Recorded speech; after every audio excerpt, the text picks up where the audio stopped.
Students, welcome again with the same chapter number 1. What do we conclude from activity third?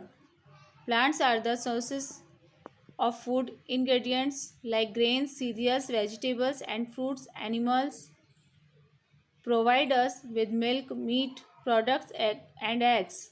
Cows, goats and buffaloes are some common animals which gives us milk.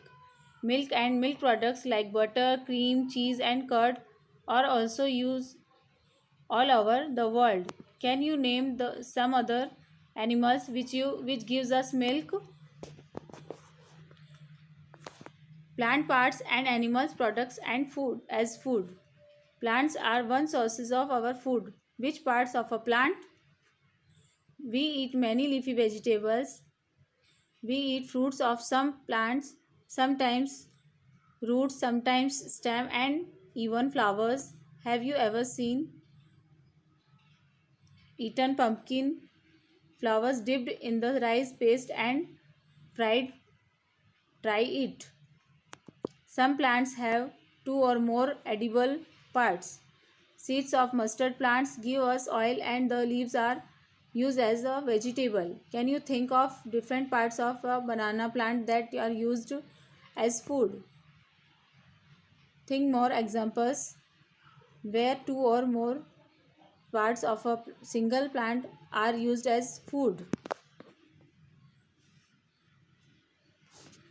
Now students, is there any ingredients which does not come from plants or animals? The answer is yes.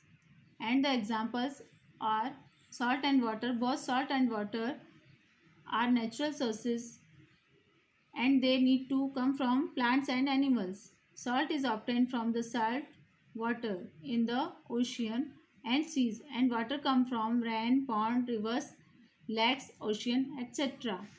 You know that different part of plants such as seed, fruit, leaf, flower, stem and root are used as food.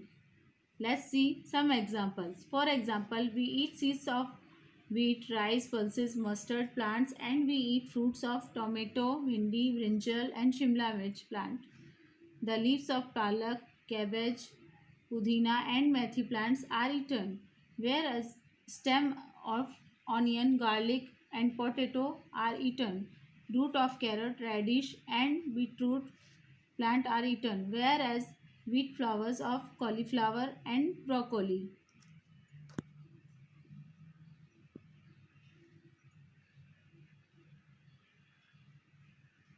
Now let's see page number 4.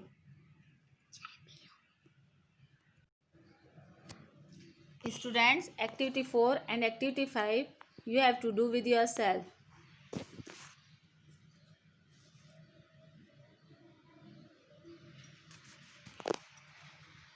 Now, do you know where honey comes from or how it is produced? Have you seen a beehive where so many bees keep buzzing about? Bees collect nectar from flowers, convert it into honey and store it in their hive. Flower and their nectar may be available only for a plant of the year. So bees store this nectar for their use although the year. When we find such a beehive, we collect the food stored by the bees as honey.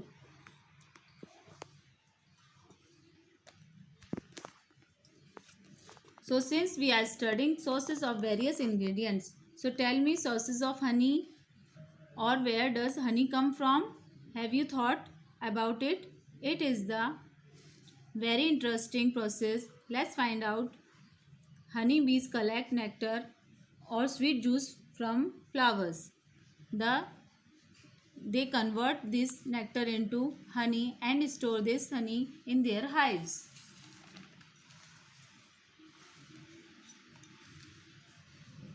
We extract this honey from their hives and this is how we get honey in the market. But now you might be thinking, why bees store nectar in their hives? Well, they do have a Good reason. Flowers are not available round the year. They are available only in some seasons, so bees collect the nectar during flowering seasons to survive during cold months and also do feed their young ones. Let's understand in this way. You know what water comes in your home in the morning only for 2 hours. Then what will you do? Obviously, you will store the water further entirely, isn't it? That's what bees do. They collect nectar from the flowers where the flowers are available so that they have enough food to eat when the flowers are not available. Understood everyone?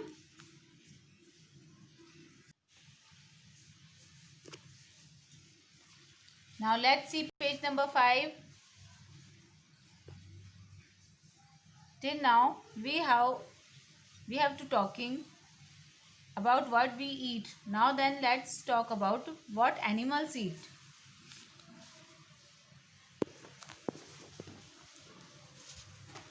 Student, you will then surely be aware of the food the animals eats. What about other animals? Have you ever observed what a squirrel, pigeon, lizard or a small insect may be eating as their food? Several animals are listed in table 1.5. For some of them, the type of the food they eat is also given. Fill in the blanks in the table. So students, in table 1.5 you have to write about the foods which animals eat as example. Buffalo eats grass, oil cake, hay, grain. Like this you have to do fill all the blanks.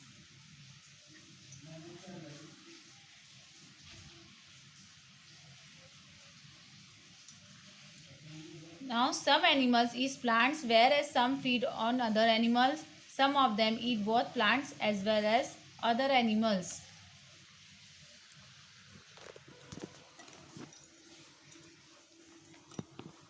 Now see it activity 7. Have a look again at table 1.5 and group the animals entered here as follows. Place animals which eat only plants and or plant products in group 1. These are called herbivores. There are some animals which eat other animals. Place these in group 2. These animals are called carnivores. Do you find some animals which eat both plants and animals? Place them in group 3rd. These are called omnivores. Prepare a table as in table 1.6 and enter these separately in the 3 columns as shown. Based on their eating pattern, animals are classified as herbivorous, carnivorous and omnivores. Herbivorous animals eat only plants. For example, a cow. Carnivorous animals eat other animals. For example, a lion. Omnivorous animals eat both plants and other animals. For example, a crow. Now these are some examples of herbivorous, carnivorous and omnivorous animals. Herbivorous animals include cow, buffalo, goat, horse, deer and elephants, butterfly and parrot. Whereas omnivorous animals include squirrel, crow, rats, dog and humans. Carnivorous animals include lion, tiger, snake, crocodile, cats, spider and lizard. So with this we have completed our first chapter. Thank you very much. Have a great day ahead.